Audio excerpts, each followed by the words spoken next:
ඒ භාග්‍යවත් වූ අරහත් වූ සම්මා සම්බුදුරජාණන් වහන්සේට අපගේ නමස්කාරය වේවා. නමෝ බුද්ධාය. තථාගතයන් වහන්සේ නමක් ලෝකයට පහළවීම අතිශයින්ම දුර්ලභ කාරණාවක් වගේම ලෝකයට සැපත උදා කර දෙන කාරණාවක් තමයි තථාගතයන් වහන්සේ නමක් පහළවීම. ඉතින් අපි මේ විදිහට ගත කරන්නේ අපේ මේ ජීවිතේ ගත වෙන්නේ ගෞතම සම්බුද්ධ ශාසනයේ. ඉතින් අපේ පිනකට තමයි මේ මහා භද්‍ර කල්පේ සිවුණු ලෝ පහළ වී වදාළ තථාගත ගෞතම සම්මා සම්බුදුරජාණන් වහන්සේ පහළ වුණු ඒ උතුම් ධර්මය තිබෙන රටක ඉපදෙන්නට අවස්ථාව ලැබීම. ඉතින් අපි ඒ පිනෙන් භාග්‍යවන්ත වුණා. ඉතින් අපි උත්සාහ කරන්න ඕනේ මේ ෂණ සම්පත්තෙන් අපේ ජීවිතය රැකගන්න. ඉතින් මේ රැකවරණය ඔබේ ජීවිතයට එකතු කරලා දෙන්න තමයි මේ දහම් මැස පහළ වී වැඩසටහන ඔබ වෙතට ශ්‍රද්ධා රූප වාහිනිය ඔස්සේ සති දවස් 5ෙම සුපුරුදු වෙලාවට සවස් 2ට ඔබ වෙතට මේ ලෙසින් අරගෙන එන්නේ. ඉතින් අද දවසේ තුතුම් වැඩසටහන මෙරුවෙන් මම වෙනවා භාවනා අසපුවාසී අපරින් අපි පින්වත් ස්වාමින්වයන් වහන්සේ නමක් වැඩම කළා. ඉතින් ස්වාමීන් වහන්සේ බොහොම ගෞරවයෙන් පළමු කොට අපි පිළිගනිමු. සාදු සාදු සාදු. අද දවසේ මේ ලෙසින් සම්මා දිට්ඨිය ඇති කරගන්නට දහම තුලින් ජීවිතය දැනගන්න, දහම තුලින් ජීවිතේ සෙල් කාරණාවන් වලට තින් අපිට බොහොම උපකාරී වෙන මේ උතුම් ධර්මයේ අපේ ජීවිතයට එකතු කරගන්න අද වැඩසටහන ඔබ වෙත ගෙනෙන්න ප්‍රතිපර දායකත්වයෙන් එකතු කරනවා සැප්තැම්බර් මාසයේ 7 වන දින ජන්මදිනයේ යෙදුණු මහාසාර ගුණරත්න සහෝදරයාට සහ නොවැම්බර් මාසයේ 7 වෙනිදා ජන්මදිනයේ යෙදෙන චූලනී ගුණරත්න සහෝදරියට සෙත් ප්‍රාර්ථනා කිරීම පිණිස පවුලේ පින්වන්ත සෑම සියලු එකතු වෙලා තමයි දායකත්වයෙන් එක් කරන්නේ. ඉතින් මේ පින්වන්ත පිරිස වගේම ඔබටත් පුළුවන්කම තිබෙනවා තමන්ගේ ජීවිතයේ විශේෂ දිනයක් වෙනුවෙන් එහෙම නැත්නම් තමන්ගේ සුජීවත්ව සිටින හෝ මේ පරිලෝකීය ඥාති හිත මිත්‍රාදීන්ට පින් අනුමෝදන් කරන්න එහෙම නැත්නම් සෙත් ප්‍රාර්ථනා කරන්න ඔබට පුළුවන් බැදිපර දායකත්වයෙන් ලබා දෙන්න. ඒ ගැන විස්තර දැනගන්න කතා කරන්න මේ දුරකථන අංකයට 071 232 88 87ට 071 232 88 87ට. එදිනේ මතක් කිරීමත් සමගින් අපි සූදානම් අද දවසේ ධම්මස 15 මේ සොඳුරු වැඩසටහන මේ සොඳුරු සදහම් කතිකාවත ආරම්භ කරන්න. ඉතින් අවසරයි පින්වත් ස්වාමීන් වහන්සේ. අවසරයි පින්වත් ස්වාමීන් වහන්සේ. අපි දැන් මේ පහුගිය වැඩසටහන වලදී පින්වත් ස්වාමීන් වහන්සේ කතා කරා මේ කිංසුකෝපම සූත්‍රය පදනම් කරගෙන ඒ සූත්‍ර දේශනාවත් එක්ක අපි විශේෂයෙන් මේ ආයතන 6 මුල් කරගෙන කොහොමද ස්වාමීන් වහන්සේ මේ නුවණින් විමසන්නේ මේ සම්මාදිට්ඨිය ඇති කරගන්නේ කියන කාරණාවන් ස්වාමීන් වහන්සේ. එතකොට මේ ඔබ වහන්සේ ඉතින්දි දැන් මේ අපි විවිධ ආකාරයෙන් කතා කරද්දී ස්වාමීන් වහන්සේ මේ පංච උපාදානස්කන්ධය නුවණින් විමසීම උපකාරී වන බව පින්වත් ස්වාමීන් වහන්සේ කියන්නේ දැන් මේ සම්මාදිට්ඨිය ඇති කරගන්න ඒ කාරණාව පිළිබඳව අපි සාකච්ඡා කරා සංස. එතකොට මේ දැන් අර පංච උපාදානස්කන්ධය කියද්දි පින්වත් ස්වාමීන් වහන්සේ මේක මේ සමාජයේ බොහෝ දෙනා මේක පටලව ගන්න පංචස්කන්ධයද පංච උපාදානස්කන්ධය කියන්නේ මෙතෙන්ද පොඩ්ඩක් අපිට සන්නස්ස මේ පැහැදිලි මදි වෙනවා ගොඩක් දෙනෙක්ට. ඒ නිසා සයන්ස් මට හිතුණා දැන් අපි මේ කාරණාව පැහැදිලි කරගත්තොත් හරියට මේ පංච උපාදානස්කන්ධය පංචස්කන්ධය කියන මේ ගැටලුවත් එක්කම කොහොමද මේ නිවැරදිව දකින්නේ කියන කාරණාව නුඹලින් මෙනෙහි කරන්නේ කියන කාරණාව සයන්ස් අපි පැහැදිලි කරගත්තොත් වටිනවා කියලා සයන්ස් අද දවසේ වැඩසටහන ආරම්භ කරන්න අවසරයි සයන්ස්. නමෝ බුද්ධාය. පළමුව ගුරු දේවෝත්තම පරම පූජනීය පින්වත් ලොකු ස්වාමීන් වහන්සේට මාගේ ගෞරවාදර වන්දනාව වේවා. සාදු සාදු සාදු. ගරුතර මහා සංඝරත්නයන් අවසරයි. සදහවත් පින්වතුනේ, දහම්මැස 15 මේ සදහම් කතිකාවත අපි දැන් වැඩසටහන් ගණනාවක් මේ වෙනකොට අවසන් කරලා තියෙන්නේ.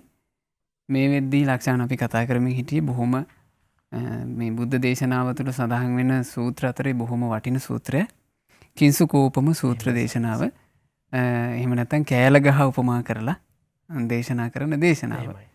මේ දේශනාව තුළ ආකාර 4ක් මම හිතනවා මේක පැහැදිලි කරන එක හොඳයි. මේ ආධුනික කෙනෙකුට ඒක ගොඩක් පහසු වෙන නිසා ආකාර 4ක් ගැන පැහැදිලි කළා.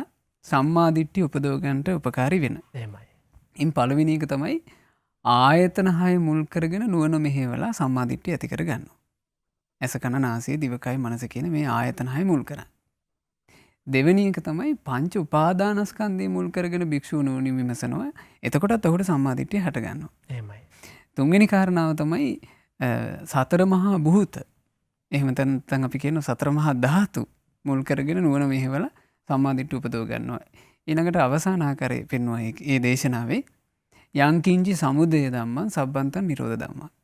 යමක් හේතුවක් නිසා හටගන්නවද හේතු නිරුද්ධ වීමෙන් ඒක නිරුද්ධ වෙනවා කියන ධර්මතාවය තුලින් සම්මාදිට්ඨිය අවබෝධ කරගන්නවා කියන කාරණාව. එතකොට ආයතන 6 මුල් කරගෙන සම්මාදිට්ඨියට කෙනෙක් පත් වෙන්නේ කොහොමද කියලා ඒ සඳහා මම හිතන්නේ අපි වැඩසටහන් 5ක 6ක විශාල විග්‍රහයක් කළා. එහෙම සර්. මූලික බුද්ධ දේශනාව ඇසුරු කරගෙන. එතකොට මේකෙදි ලක්ෂණ තේරුම් ගන්න ඕන මේ සම්මාදිට්ඨිය ඇති කර ගැනීම කියන කාරණේ අපි මේ වැඩසටහනේ මුල ඉඳලම මේක පැහැදිලි කළා. බුද්ධ ශාසනයක් තුල පමණක් තිබෙන එකක් කියන එක. බුදුරජාණන් වහන්සේ දේශනා කරනවානේ මහා පරිනිබ්බාන සූත්‍රයේදී සුභද්‍ර කියන තෙරුන් වහන්සේට එහෙම සර්. සුභද්‍ර තෙරුන් වහන්සේට කියනවා සුභද්‍ර මේ ශාසනයේ භික්ෂුවට සිංහනාද කරන්න පුළුවන් කියනවා. සිංහනාද කියලා කියන්නේ බය නැතුව කතා කරන්න පුළුවන්. එහෙමයි. නිර්භයව කතා කරන්න පුළුවන්. මෙන්න මෙහෙම. මේ බුදු සසුනේ විතරයි පළවෙනි ශ්‍රමණයා ඉන්නේ.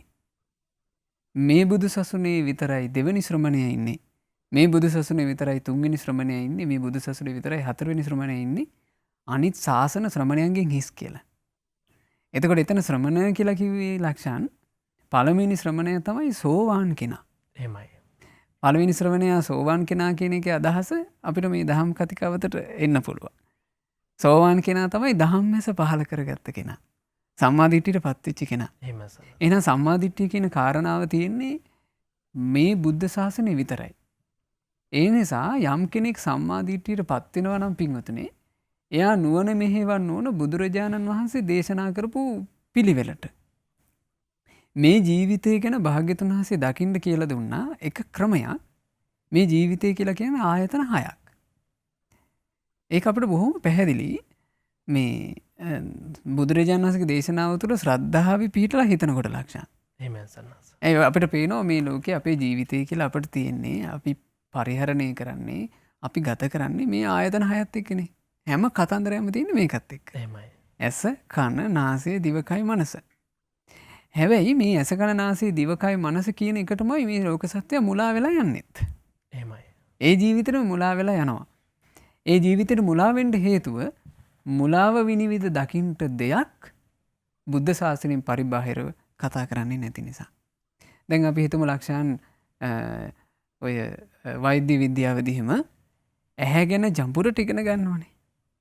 අපි හිතමු ඇහි ව්‍යුහය, ඇහි කොහොමද මේ රූපයක් දකින්නේ, ඒ ප්‍රතිබිම්බය වැටෙන්නේ කොහෙටද? මෙහෙම ඉගෙන ගන්න ඕනේ නේ. විද්‍යාත්මක කාරණා ඉගෙන ගන්න. විද්‍යාත්මක කාරණා රාශියක් ඉගෙන ගන්නවා. කන ගැන සමහරට සටහන් ඇඳ ඉගෙන ගන්නවා. එහෙමයි. සමහරට මෘත ශරීර කප ඒවා ඉගෙන ගන්නවා. නමුත් එහෙම ඉගෙන ගත්තා කියලා එයාට සම්මාදිට්ඨිය උපදින්නේ නැහැ. එහෙමයි. සම්මාදිට්ඨිය උපදින්න නම් ඔහු කල්පනා කරන්න ඕනේ බුදුරජාණන් වහන්සේගේ දේශනාව තුළ ශ්‍රද්ධාවේ පිහිටලා බුදුරජාණන් වහන්සේ වදාළ විදිහට මේ ඇස අනිත්‍ය විදිහට, මේ ඇස දුකක් විදිහට, මේ ඇස අනාත්ම විදිහට, මේ ඇහැ කියලා කියන්නේ ගින්නක් වගේ, මේ ඇහැ කියලා කියන්නේ හිස් දෙයක්. එහෙම මෙහෙවන්න ඕන. එතකොට මට මේකද කියන්න වුණා උනේ බුදුරජාණන් වහන්සේ වදාළ විදිහටයි අපි අපේ ජීවිත එක්කම හදාගන්න ඕනේ සම්මාදිට්ඨියට කැමති නම්. එහෙමයි. ඉතින් පංච උපාදානස්කන්ධය කියන කාරණාවත් අපි එහෙමමයි ලක්ෂණ ගන්න ඕන. පංච උපාදානස්කන්ධය ගැන මේ ලෝකයට ඉස්මතු කරලා දේශනා කළේ භාග්‍යවත් බුදුරජාණන් වහන්සේ. හැබැයි බුදුරජාණන් වහන්සේ දේශනා කරාට පස්සේ මේ පංච උපාදානස්කන්ධය ගැන පහුකාලීනව ගොඩනැගිච්ච මතිමතාන්තර ගණනාවයි. එහෙමයි. දැන් ඇතැම්මු කියනවා සමහර පොත්පත්වල පවා ලියවිලා තියෙනවා මේ ස්කන්ධ කියලා කියන්නේ මේ කඳු වගේ කියන අදහසින් කියලා. ඉතින් මේ වගේ নানা මතිමතාන්තර තියෙනවා. එහෙමයි. අපි ඒ මතිමතාන්තර තුල ඉඳලා නෙමෙයි ධර්ම ඉගෙන ගන්න ඕන. භාග්‍යවත් බුදුරජාණන් වහන්සේ වදාළේ කුමක්ද කියන එක තමයි හොයන්න ඕන නේ. එහෙමයි සන්නස. දැන් ඒකනේ මම කිව්වේ ධර්මයේ ඉගෙන ගන්න ශ්‍රාවකයාට මේ ධර්මයේ තුල මෝරණ කෙනාට බුදුරජාණන් වහන්සේ වදාලා මෙන්න මෙහෙම කල්පනාවක් තියෙනවා. මම මේ කතිකාවතේදීම මේක මීට කලින් කිව්වා. මේ කාරණේ හොඳට හිතට ධාරණය කරගන්න කියලා. එතම බුදුරජාණන් වහන්සේ දේශනා කරනවා මහණෙනි යම් ශ්‍රාවකයෙකුගේ හිතේ තියෙනවනම් මෙන්න මෙහෙම අදහසක්. සත්තාමේ භගවා මගේ ශාස්තෘන් වහන්සේ තමයි භාග්‍යතුන් වහන්සේ. ශාවකෝ හමස්මි මංගේ බුදුරජාණන් වහන්සේගේ ශ්‍රාවකයා. ජානාති භගවා බුදුරජාණන් වහන්සේ තමයි භාග්‍යතුන් වහන්සේ තමයි ඔක්කොම දන්නේ. අහන්න ජානාමි මම මොකෝවත් දන්න කෙනෙක් නෙමෙයි කියන තැන නම් ඉන්නේ. එයා මේ ශාසනය තුළ හරියට මේ සාරවත් බීජයක් මේ සරු කුඹුරක දැම්මා වගේ කියනවා. සාරවත් බීජ ලක්ෂණ සරු කුඹුර දැම්මනම් ඒක හොඳට වැඩිලා යනවනේ. ආන්න ඔය වගේ ශාසනය තුළ වැඩෙනවා කිව්ව ඔය අදහස තියෙන භික්ෂුව. එතකොට සරු බීජ තමයි ශ්‍රද්ධාව. ශ්‍රද්ධාව තුළ පිහිටලා තමයි පින්වතුනි එතකොට අපි මේවා ඉගෙන ගන්න ඕන. ඒ නිසා මේ පංච උපාදානස්කන්ධය කියන කාරණේ අපි මූලික දේශනාවට අනුවම තෝරගන්න ඕන. ඉතින් ඒ සඳහා මම තෝරගත්ත බොහොම ලස්සන දේශනාවක් ලක්ෂණ මේ පංච උපාදානස්කන්ධය ගැන කතා කරනකොට පංච උපාදානස්කන්ධය ගැන ඉතා නිර්වුල් අවබෝධයක්.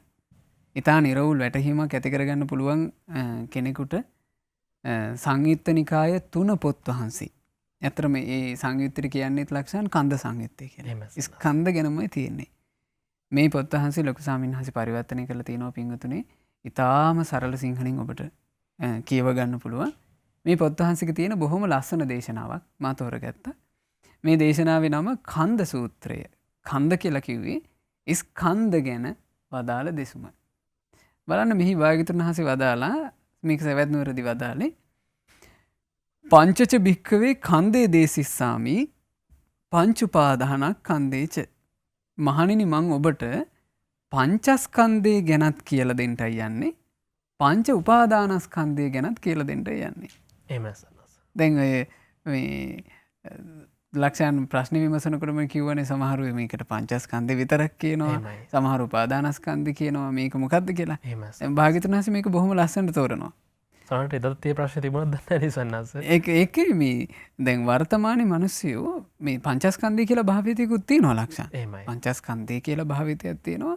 පංච උපාදානස්කන්ධය කියලා භාවිතා කිරීමකුත් තියෙනවා. එහෙමයි. පංචස්කන්ධයක් තියෙන්නේ මේ ලෝකේ නිකලෙස් උත්තමේකට. අනිත් හැමෝටම මේ ලෝකේ තියෙන පංච උපාදානස්කන්ධය. එහෙමයි.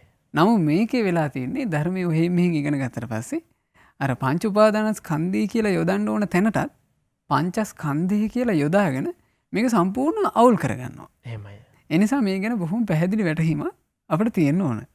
බුදුරජාණන් වහන්සේ දේශනා කළා මේ පංච උපාදානස්කන්ධය සහ පංචස්කන්ධය ගැන මහණෙනි මම ඔබට කියලා දෙනවා මේක හොඳට අහගන්න කියලා. එතකොට ඒ කාලේ බුදුරජාණන් වහන්සේ ධර්ම කතාව කරනකොට ලක්ෂණ හරියට කරපු අවවාදයක් අපිට පේනවා. හොඳට අහන්න. ඒක හරියට කියපු එකක්. එතකොට අවධානයෙන් ඇසීම කියන එක තමයි අපිට මේක තියෙන පිළිසරණ. එහෙමයි. ඒ නිසා පින්වතුන්ලා මේ කාරණේ හිතට අරගෙන හොඳට අහගන්න.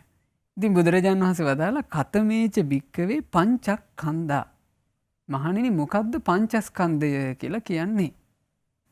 ඔන්න මම මේක කෙටියෙන් තෝරනවා මේ දේශනාව විදිහට. යංකින්චි භික්කවේ රූපං. මහණෙනි යම් කිසි රූපයක් තියෙනවද? අතීතානාගත පච්චුප්පන්නං. ඒ රූපේ අතීතේ වෙන්න පුළුවන්. අනාගතේ වෙන්න පුළුවන්. වර්තමානයේ වෙන්න පුළුවන්. මේ කාල තුනේම තියෙන රූපයක්. අජ්ජත්තං වා බහිද්ධාවා. තමන්ගේ කියලා සලකන රූපයක් වෙන්න පුළුවන්. තමන්ගෙන් බාහිර කියලා සලකන රූපයක් වෙන්න පුළුවන්. ඕලාරිකං වා සුකුමං වා. ටිකක් ගොරෝසු පහේ ඕලාරික රූපයක් වෙන්න පුළුවන්. සියුම් රූපයක් වෙන්න පුළුවන්. හීනං වා පනීතං වා. උසස් රූපයක් වෙන්න පුළුවන්. ඊළඟට හීන රූපයක් වෙන්න පුළුවන්. යන් দূරේ සන්තිකේවා. දුර තියෙන රූපයක් වෙන්න පුළුවන්. ළඟ තියෙන රූපයක් වෙන්න පුළුවන්. අයං උච්චති රූපස්කන්ධෝ. ඕන් ඔයකට තමයි කියන්නේ ලක්ෂණ රූපස්කන්ධය. මේ වදාළේ භාග්‍යතුන් වහන්සේ. එතකොට ස්කන්ධය කියලා කිව්වේ මේ කන්දක් කියන අදහසින් නෙමෙයි. මේ රූපස්කන්ධය කියලා කිව්වේ කඳු කඳු වගේ එහෙම නැත්නම් ගොඩවල් ගොඩවල් වගේ අදහසක් නෙමෙයි මේ තියෙන්නේ. යම් තාක් රූප තියෙනවද? ඒ රූපය කාලය තුල පවත්ම. කාලයේ පැවැත්ම තමයි ලක්ෂණ අතීත, අනාගත, වර්තමාන. මේ ලෝකේ කාලය උච්චරණ තියෙන්නේ. එහෙමයි සර්. ඔයින් පරිබාහිර කාලයක් නැහැ නේ. එක්කෝ අතීතයක් තියෙනවා, එක්කෝ අනාගතයක් තියෙනවා, එක්ක මේ වර්තමානයේ තියෙනවා. මේ කාල තුනේම තියෙන රූපය. ඊළඟට බුදුරජාණන් වහන්සේ රූපේ තෝරනවා අවකාශයේ තියෙන පැවැත්ම. අවකාශය කියලා කියන්නේ අවකාශය කියලා ගත්තාම ලක්ෂණ මේ හිස් දෙයටනේ අවකාශය කියලා කියන්නේ. එහෙමයි. දැන් අපි ගත්තොත් එහෙම ලක්ෂානුයි මායි මෙතන ධර්ම සාකච්ඡා කරනවා. මමත් ලක්ෂානුත් නිසා පිරිච්චි කොටසක් තියෙනවා. එහෙමයි. අනිත් සියලු කොටස අවකාශයනේ. එතකොට අවකාශයේ පිරෙන්නේ යමකින්ද? ඒ අවකාශයේ පිරෙන ස්වභාවය බුදුරජාණන් වහන්සේ මෙතන තෝරනවා. ගොරෝසු රූපෙමුත් අවකාශයේ පිරෙනවා. සියුම් රූපෙනුත් අවකාශයේ පිරෙනවා. තමන්ගේ යයි සලකන රූපෙනුත් අවකාශයේ පිරෙනවා. අනුන්ගේ යයි සලකන රූප වලිනුත් අවකාශයේ පිරෙනවා. ළඟ තියෙන එකමුත් පිරෙනවා, දුර තියෙන එකමුත් පිරෙනවා. ඊළඟට හීන ඒ කියන්නේ ලාමක රූප කියලා කියන ඒ වගේමුත් පිරෙනවා. උසස් රූප කියලා කියන ඒ වගේමුත් පිරෙනවා. ඔන්න ඔය කාලය සහ අවකාශය අතර පැවැත්මට තමයි පින්වතුනි ස්කන්ධ කියලා පාවිච්චි කරන්නේ. ඒක ඔබ එහෙම මතක තියාගන්න ඕන. නැත්තම් මේ යම් කෙනෙක් මේ බුද්ධ දේශනාවට පරිබාහිර එකක් ස්කන්ධ කියන්නේ ඕකට නෙවෙයි අහවල් එකට කියලා කිව්ව ගමන් අපිට ශ්‍රද්ධාවේ පිහිටලා නැත්තම් අපි ඉක්මනට ඒක වැළඳ ගන්නවා. එහෙනම් ඉතින් ඒකත් ඇත්ත වෙන්නේ නැති කියලා. එහෙමයි සන්නස්. ඒ නිසා මේ කාරණේ එහෙම තේරුම් ගන්න. බුදුරජාණන් වහන්සේ මේකේ තෝරනවා ඔය විදිහට රූප, වේදනා, සංඥා, සංස්කාර, විඥාන කියන මේ පහ කාලයේත් අවකාශයේත් පිරී පවතිනවද? මෙන්න මේකට කියනවා පංචස්කන්ධය. ඔකට තමයි පංචස්කන්ධය කියලා කියන්නේ. ඒ පංචස්කන්ධය තමයි මේ සසර පැවැත්ම තුළ තියෙන මුළු මහත් ලෝකයේ සම්පූර්ණ තියෙන්නේ පංචස්කන්ධයක්. එහෙමයි. කතමේච භික්කවේ පංච උපාදානස්කන්ධා. මහණෙනි මොකද්ද පංච උපාදානස්කන්ධය කියලා කියන්නේ? අන්න ඒක බොහොම ලස්සන විග්‍රහයක්. බුදුරජාණන් වහන්සේ දේශනා කළා යම් කිසි රූපයක් තියෙනවාද අර කලින් කියපු විදිහටම අතීතේ වේවා අනාගතේ වේවා වර්තමානයේ වේවා තමන්ගේ යයි සලකන වේවා අනුන්ගේ යයි සලකන වේවා සමේ ගොරෝසු වේවා සියුම් වේවා හීන වේවා ප්‍රනීත වේවා දුර වේවා ළඟ වේවා සාසවං උපාදානීයං. ඔන්න මතක තියාගත යුතු වචනේ. සාසවං කියලා කිව්වේ ආශ්‍රව සහිතව බැඳී ආශ්‍රව සහිත වූ ඒ කියන්නේ කෙලෙස් එක්ක එකතු වෙච්චි. උපාදානීයං බැඳීම් ඇති කරවන. ආන් එබඳු රූපයට තමයි කියන්නේ රූප උපාදානස්කන්ධය කියලා. එහෙමයි සන්නස්. ඒ කිව්වේ මේ සංසාර ගමනේ යන සත්‍ය ඔක්කොම ලක්ෂණ මේ රූපයට මම මගේ ආත්මය කියන අදහසින් බැඳිලා ඉන්නවා. එහෙමයි. බැඳුනාද අපේ ගාව තියෙන්නේ මොකද්ද? රූප උපාදානස්කන්ධය. එහෙමයි සන්නස්. අපේ ගාව රූපස්කන්ධයක් නෑ. එහෙමයි. රූපස්කන්ධය තියෙන්නේ වඩන ලද නුවණින් මේ රූපය කෙරෙහි තියෙන ඇල්ම දුරු කරපු රහතන් වහන්සේ. දැන් රහතන් වහන්සේ නමක් අරහත්ත්වයට පත් වුණාට පස්සේත ලක්ෂණ ඒ රහතන් වහන්සේ වැඩ ඉන්නවනේ. එහෙමයි. ඒ රහතන් වහන්සේ අනුපාදිශේෂ පරිනිර්වාණ ධාතුවෙන් පිරිනොම් පානකම් උන්වහන්සේ වැඩ ඉන්නවා. දැන් මේක අපි තේරුම් ගන්න ඕන හොඳට. දැන් භාග්‍යතුන් වහන්සේ බෝධි මූලයේදී සියලු කෙලෙස් නැසුවා. ඒ සියලු කෙලෙස් නැසීමට කියනවා ලක්ෂණ සෝපාදිශේෂ පරිනිර්වාණ. එහෙමයි. දැන් මේ ලෝකේ පරිනිර්වාණ දෙකයි. පිරිනොම් පෑන් දෙකයි. සෝපාදිශේෂ පරිනිර්වාණය කියලා කියන්නේ කෙලෙස් පිරිනිවීම. එහෙමයි. ඒ කියන්නේ භාග්‍යතුන් වහන්සේ මේ චිත්තඅභ්‍යන්තරේ පවත්වන ජීවිතය තුළ පවත්වන යන්තා කෙලෙස් තියනවාද ඔක්කොම දුරු කළා. ඒ කෙලෙස් දුරුුණේ බුදුරජාණන් වහන්සේ වයස අවුරුදු 35 දී බෝධි මූලයේදී. ආන් ඒකට කියනවා සෝපාදිශේෂ පරිනිර්වාණ. එහෙමයි. හැබැයි සෝපාදිශේෂ පරිනිර්වාණයට පත්වෙච්චි බුදුරජාණන් වහන්සේ අවුරුදු 80ක් වෙනකම් වැඩ හිටියා. ඒ කියන්නේ 45 වසර උන්වහන්සේ මේ ලෝකේ දහම් කතාව කරමින් වැඩ හිටියා. එහෙමයි. එතකොට වැඩ හිටපු බුදුරජාණන් වහන්සේ මේ රූපය පරිහරණය කළා. දැන් භාග්‍යතුන් වහන්සේගේ රූපය දුටුවන්ගේ නෙත්සිත වසඟ කරන රූපයක් නේ. එහෙමයි. ඒ රූපය ගැන කියනවා බුදුරජාණන් වහන්සේ දෙවියන් අතරට ගියාපුවාම දෙවියන්ගේ ආනුභාවයේ පරදවල බබලනවා කියනවා. බුදුරජාණන් වහන්සේ බ්‍රහ්මයන් අතරට ගියාම බ්‍රහ්මයන්ගේ ආනුභාවයේ පරදලා බබලනවා කියනවා. ඒසා ආනුභාව සම්පන්න රූපයක් තිබුණනේ. එහෙමයි. හැබැයි බුදුරජාණන් වහන්සේට තිබ්බ ලක්ෂණ රූපස්කන්ධයක් මිසක් රූප උපාදානස්කන්ධයක් නෙමෙයි. එහෙමයි සන්නස්. ඒ රූපයට භාග්‍යතුන් වහන්සේ බැඳිලා නැහැ. ඒක පරිහරණය කරන රූපය. එහෙමයි. ඊළඟට බුදුරජාණන් වහන්සේත් සැප දුක් උපේක්ෂා විඳින්දා. හැබැයි භාග්‍යතුන් වහන්සේට තිබුණේ වේදනා උපාදානස්කන්ධයක් නෙමෙයි. බුදුරජාණන් වහන්සේට තිබුණේ වේදනා ස්කන්ධයක්. අනිත් රහතන් වහන්සේලාටත් තිබුණේ පංචස්කන්ධයක් මිසක් පංච උපාදානස්කන්ධයක් නෙමෙයි. එහෙමයි. එතකොට මෙන්න මේ කාරණේ අපි හොඳට තෝර බේර ගන්න ඕන එකක්. මේක තෝර බේර ගන්නට මේ බුද්ධ දේශනාව තුළ ඊටාම නිර්වුල් දේශනාව තමයි මම මේ තෝරගත්තේ. ඒ තමයි කන්ද සූත්‍රය. මේ කන්ද සූත්‍රයේ කියවනකොට ඔබට ඉගෙන ගන්න පුළුවන් මොකද්ද පංචස්කන්ධය, මොකද්ද පංච උපාදානස්කන්ධය. මේක මේ දේශනාව තුළින් අපි හොඳට පැහැදිලි කරගන්න ඕන. ඊට පස්සේ මම කල්පනා කළා මේ ඔක්කොම ලක්ෂණ අපිට ටිකක් ආගන්තුක වචනනේ. එහෙමයි සන්නස්. එතකොට කෙටියෙන් තෝරලා දෙන්න ඔබට මොනවද මේ එකක් පංච උපාදානස්කන්ධය කියලා කියන්නේ කියලානේ. එහෙමයි. නැත්තම් ඒ කාරණේට උනත් වර්තමානයේ ගත්තහම ලක්ෂණ මේ කල්යාණ මිත්‍රයන් වහන්සේලා අනුකම්පාවෙන් දහම් කතාව එක පැත්තකින් කරගෙන යනවා වගේමයි තවත් පිරිසක් මේ තමන්ගේ තැන හදාගන්නට අධර්මයක් පතුරවනවානේ. එහෙමයි සන්නස්. එතකොට මේක හරියට නිරවුල් කරගන්න බැරුව ගියොත් එහෙම එව්වට අහිවුලා යනවා. එහෙමයි. ඒ නිසා අපි හොඳට තෝර බේර ගන්න ඕන දේශනාව ඇසුරු කරමින්. අපිට පින්වතුනි මේ සාකච්ඡාවත් තුළ ලැබෙන හෝරාවක වගේ කාලයක ඔබට සියල්ල පැහැදිලි කරන්න බෑ. අපි යම් යොමු කිරීමක් ඔබට මේ කරන්නේ මෙන්න මේ වගේ තැන්වල මේ ගම්භීර ධර්මකාරණා නිරවුල්ව තියෙනවා. ඒවා ඉගෙන ගන්න කියලා. ඒ නිරවුල්ව ඉගෙන ගැනීමට ආසාවක් උපදින්නයි අපි මේ දේශනා පැහැදිලි කරන්නේ. බලන්න බුදුරජාණන් වහන්සේ මේ හැම එකක්ම එකක් ගානේ තෝරන හැටි. බුදුරජාණන් වහන්සේ වදාලා කිංච භික්කවේ රූපං වදේත. ඇයි මහණෙනි රූපය කියලා කියන්නේ? දැන් අපි රූප කියලා කාරණාවක් ඉගෙන ගත්තනේ. ඇයි රූප කියන්නේ? රුප්පතිති තස්මා රූපන්ති උච්චති. කැඩී විඳී යනවා කියන අර්ථයෙන් තමයි රූප කියලා කිව්වේ. මෙතන රූප කියලා කියන්නේ සතර මහා ධාතුත් සතර මහා ධාතුන්ගෙන් හටගත්ත දේ තමයි රූපය. සතර මහා ධාතු කියලා කිව්වේ පඨවි, ආපෝ, තේජෝ, වායෝ කියන හතර. මේ වගේ ස්වභාවය තමයි කැඩී බිඳී යනවා. බලන්න කොහොමද කැඩෙන්නේ බිඳෙන්නේ? කේන රුප්පති මොකකින්ද කැඩෙන්නේ? සීතේනපි රුප්පති. සීතල ආවත් මේ රූපය සිඳී බිඳී යනවා. උන්හේනපි රුප්පති. උෂ්ණයටත් මේ රූපය සිඳී බිඳී යනවා. ජිගච්ඡායපි රුප්පති. බඩගින්න හින්දත් රූපය සිඳී බිඳී යනවා. පිපාසායපි රුප්පති. පිපාසෙ හින්දත් මේ රූපය සිඳී බිඳී යනවා. දංශ මකස වාතාතප සිරින් සප සම්පස්සේනපි රුප්පති. මැසි මදුරුවන්ගේ ආදී සර්පයන්ගේ ආදී දෂ්ටියමුත් මේක සිඳී බිඳී යනවා. ඒ සිඳී බිඳී යනවා කියන අදහසින් තමයි රූපය කියලා කියන්නේ. එහෙමයි සන්නස්.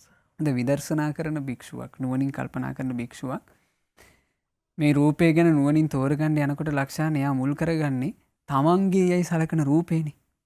ඒ කියන්නේ මේ තමන්ට පඨවි, ආපෝ, තේජෝ, වායෝ වශයෙන් ලැබිච්ච එකනේ. එතකොට එයා ඒක ගැන හොඳට තේරුම් ගන්නවා මේ සිඳී බිඳී යන හින්දා තමයි මේකට රූපය කියලා කියන්නේ. එහෙමයි සන්නස්. එතකොට තමන්ගේ යයි සලකන එකටත් මේ ස්වභාවයමයි, බාහිරේවටත් මේ ස්වභාවයම තමයි. එහෙමයි. ඊළඟට බුදුරජාණන් වහන්සේ වදාලා වේදනා කියලා කියන්නේ ඇයි? වේදීය තීතිකෝ භික්ඛවේ තස්මා වේදනා. විඳිනවා කියන අදහසින් තමයි වේදනා කියලා කියන්නේ. ඊළඟට භාග්‍යතුන් වහන්සේ වදාලා සංඥා කියලා කියන්නේ ඇයි? සංජානාතීතිකෝ තස්මා සංඥා. හඳුනා ගන්නවා කියන අදහසින් තමයි සංඥා කියලා කියන්නේ. ඊළඟ කාරණේ බොහොම වැදගත් එකක්. කිංච භික්කවේ සංඛාරේ වදේත. ඇයි මහණෙනි මේ පංච උපාදානස්කන්ධේ සංස්කාරවලට සංඛාර කියලා කියන්නේ? දැන් මේ කාරණේ තෝරගන්න ඕන ලක්ෂණ මොකද? සංස්කාර කියන වචනය මූලික බුද්ධ දේශනාව ඇතුලේ අවස්ථා ගණනාවකදී පාවිච්චි වෙනවා. එහෙමයි සන්නස්. පටිච්ච සමුප්පාද කතාවෙත් සංස්කාර කියලා එකක් තියෙනවා. ව්‍යවහාරය තුළ බුදුරජාණන් වහන්සේ සංස්කාර කියන වචනය හේතුන්ගෙන් හටගත්ත හැම දෙයකටම පාවිච්චි කරලා තියෙනවා. එහෙමයි.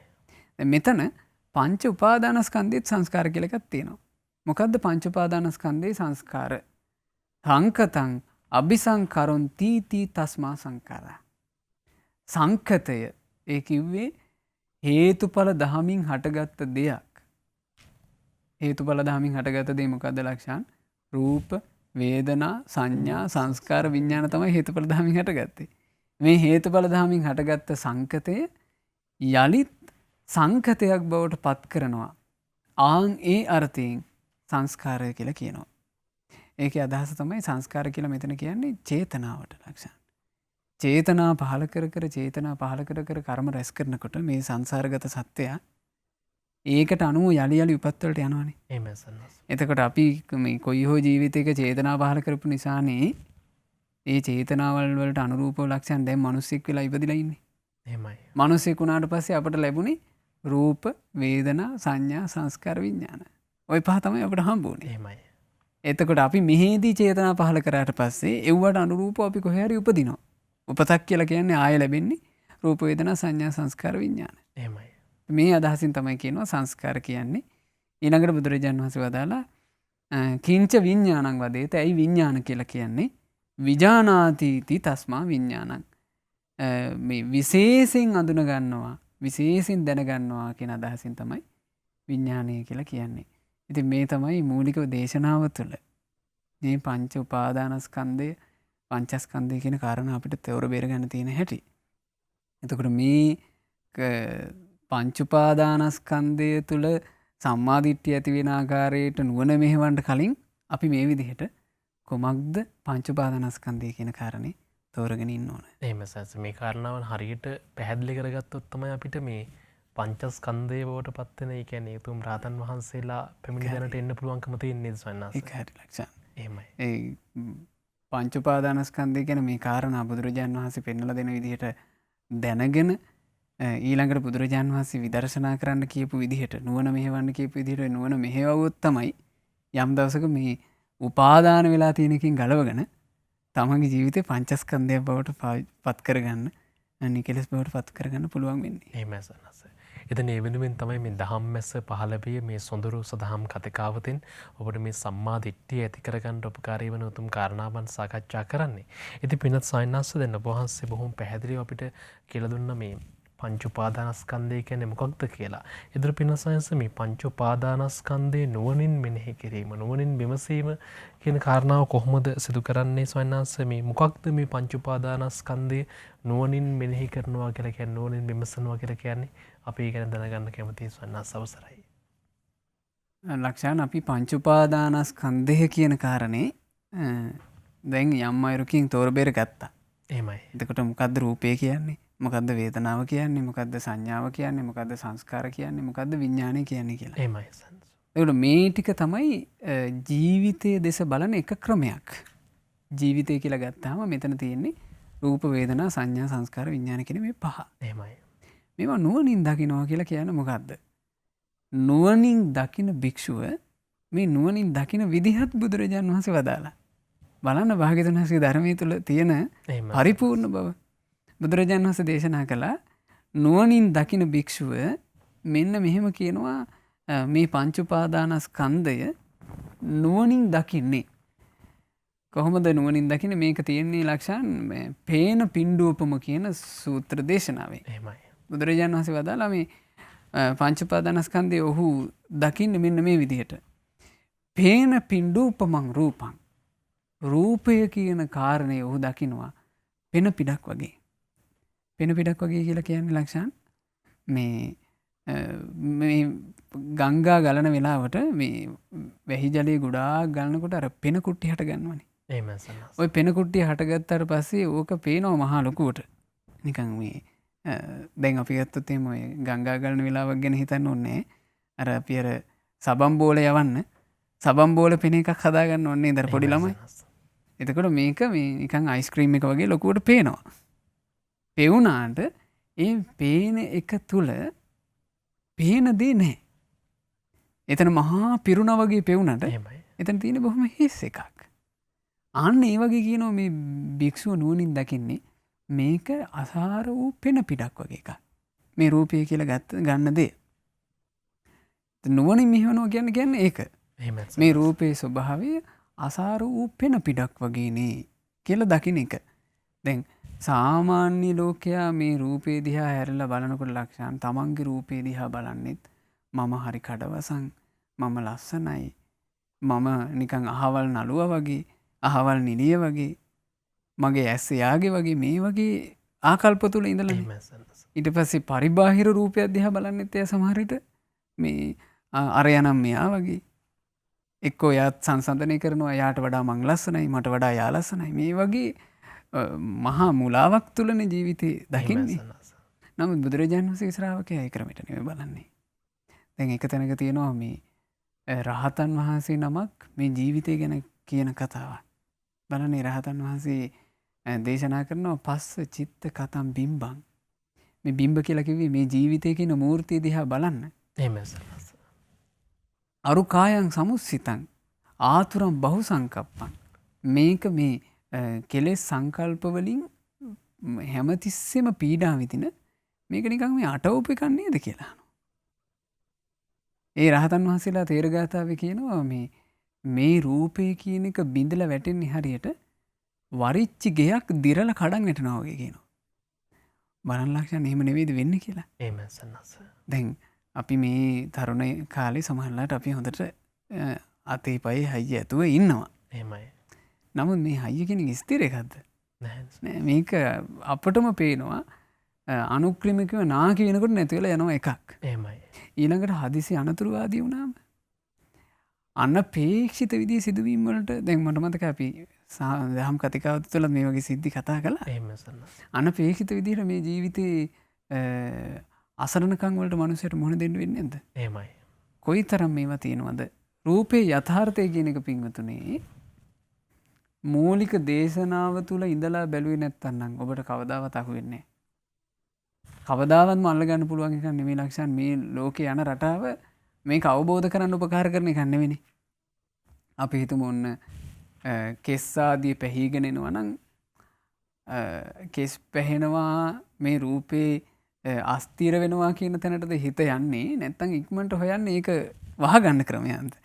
ඉක්මනට ඒක වහගන්න ක්‍රමයකට හිත යොමු වෙනවා. ඒ නිසා මේක ජීවිතය දිහා බලන ක්‍රමය තමයි රූපේ ඇත්ත දකින්නවා කියලා කියන්නේ. රූපේ යනු පෙන පිඩක් වගේ කියලා දැකීම. ඉතින් මේකෙදි හිත පහදව ගන්න. රූපය ගැන ඇත්ත දකිනකොට පෙන පිඩක් වගේ දැක්ක මුනිවරු මේ ලෝකෙ හිටියා. අදටත් හරියට කෙනෙක් නුවණ මෙහෙවනවා නම් ඔහුට මේ රූපේ ස්වභාවය එහෙම යථාර්ථයක් විදිහට වැටහෙනවා. ඊළඟට වේදනා බුබ්බුලුපමා. මේ සැප දුක් උපේක්ෂා වේදනාව භික්ෂුව නුවණින් දකිනවා. මේක හරියට දිය බුබුල වගේ කියලා. ඒක ගැන හරි ලස්සන කාරණාවක් තියෙනවා ලක්ෂණ. ඒ කාලේ භික්ෂුන් වහන්සේලා ඊළඟ කාරණෙත් කියන්න ඕනේ ඒකෙදි මරීචිකූපමා සංඥා. සංඥාව හඳුනගන්න දේ භික්ෂුව දකිනවා කියනවා මිරිඟුව වගේ. දැන් මේ දහම් කතාව අහන භික්ෂුව මං කියන්නේ සම්මාදිට්ඨිය උපදවා ගන්නට වාසනා මහිමේ තියෙන භික්ෂුව. මේක මෙහෙම අදාහ ගන්නවනේ. මේ මගේ භාග්‍යතුන් වහන්සේගේ වචනයයි කියලා. ඒ කාලේ හිම භික්ෂුවක් හිටියා. ඒ භික්ෂුන් වහන්සේ මේ ඈත වනාන්තරයට වැඩලා ලක්ෂයන් භාවනා කරන්න. ඉතින් උන්වහන්සේ විදර්ශනා කරලා තියෙන්නේ පංච උපාදානස්කන්ධය. දැන් උන්වහන්සේ නිතර හිතනවා මේ රූපය කියලා කියන්නේ අසාර පින පිටක් වගේ. වේදනාව කියලා කියන්නේ මේ දිය බුබුල වගේ හිස් දෙයක්. එහෙමයි. ඊළඟට මේ හඳුන ගන්න දේවල් කියලා කියන්නේ අපි ජීවිතේ මිරිඟුවක් වගේ නිකන් රැවටිල්ලක් විතරයි. මෙහෙම හිත හිත මේ භික්ෂුව ඉඳලා තියෙනවා. හැබැයි මේ භික්ෂුව අවබෝධය කළා ගියේ නෑ. එතකොට මේ භික්ෂුවට හිතුණා ආයෙ වතාවක් බුදුරජාණන් වහන්සේ මුණ ගැහෙන්න ඕන මං කියලා. එහෙමයි. ලක්ෂණ ඇවිල්ලා තියෙනවා මේ සෙවන් නුවරට පායන කාලේ. ඒ පායන කාලේ එනකොට මේ ස්වාමීන් වහන්සේට පේනවා අර තද පෑවිල්ල නිසා පාර මැද මිරිඟුව මේ ස්වාමීන් වහන්සේට පේනවා. දැන් අද වුණත් ලක්ෂණ ඔය හයිවේ එකේ එහෙම යද්දි අපිට හොඳට පේනවනේ නේද? හයිවේ එකේ එහෙම හරි පැහැදිලිව පේනවා. අර පාර ගොඩක් පළල් නිසා හොඳට මේ නිකන් වතුර නලියනවා වගේ තීරුව පේනවා. එහෙමයි. එතකොට එතන වතුර තියෙනවා වගේ පේනවා මිසක් වතුර නැහැ. එතකොට මේ භික්ෂුන් වහන්සේ කල්පනා කළා භාග්‍යතුන් වහන්සේ වදාළේ අඳුන ගන්න දේවල් මිරිඟුව වගේ කියලානේ. අපේ ජීවිතේ අපි අඳුන ගන්න ඔක්කොම ලක්ෂණ ඔහොමනේ. එහෙමයි. අපි ජීවිතේ නොයෙක් අධීරයන් වල නොයෙක් දේ අඳුන ගනිමින් අපි ජීවිතේ යමක් යම් ඉලක්කයක් උදෙසා වෙහෙසෙනවා. එහෙමයි. හැබැයි අපි රැවටිල්ලක් විතරයි. අන්තිමේ රැවටිල්ලේ කෙලවර අපි මහා බලාපොරොත්තු අපේක්ෂා ගොඩාක් එක්කම නාකි වෙලා ඒ අපේක්ෂා ඔක්කොම හදවතේ තෙරපගෙන අපි මැරලා යනවා. එහෙමයි. හැම දෙනාට සිද්ධ වෙන්නේ මේ දේ. ඉතින් මේ ස්වභාවය අවබෝධ කරගත්ත කෙනෙක් තමයි අවබෝධයෙන් යුක්තව මරණයට මුහුණ දෙන්නේ. එතකොට බුදුරජාණන් වහන්සේ දේශනා කළා දැන් මේ දේශනා කරපු කාරණේ අර භික්ෂුවට ඔළුවේ වැඩ කරනවා. මේ භික්ෂුන් වහන්සේ මෙහෙම හිත එනකොට මේ භික්ෂුන් වහන්සේ සැවැන් නුවරට ලං වෙද්දිම ලක්ෂණ හදිසියෙම වැස්සා. මේ වර්ෂාවට තෙමෙන හින්දා මේ ස්වාමීන් වහන්සේ අම්බලමකට ගොඩ වුණා.